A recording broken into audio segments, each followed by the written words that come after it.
জামাত কিন্তু সাকসেসফুলি বিএনপিকে চাঁদাবাজ হিসেবে লেভেলিং করে ফেলছে। জামাত বিএনপিকে কোণঠাসা করে ফেলেছিল একদম।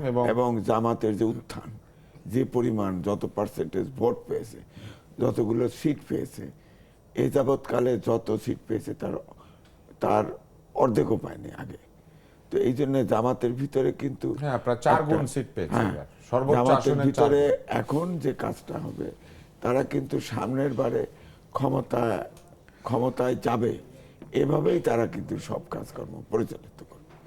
যেমন এই ধরেন ক্ষমতায় যাওয়া কি 5 বছর পরে নাকি মাঝখানে শুরু করে দিবে ক্ষমতায় যাওয়ার চেষ্টা? মাঝখানে, এটা আমি পারলে তো বলতেছি, কালকেই করে। ধরেন এখন যেটা শুনতেছি, এখন তো অভ্যুত্থানের পরে যে আকাঙ্ক্ষাটা মানুষের ভিতরে জন্মাইছে, যে সৎ লোক চায়, সৎ লোক, আপনার দক্ষ এবং স্বশিক্ষিত লোক দিয়ে তো একটা ক্যাবিনেট করতে হবে। কালকে বোঝা যাবে সেরকম ক্যাবিনেট হচ্ছে কিনা।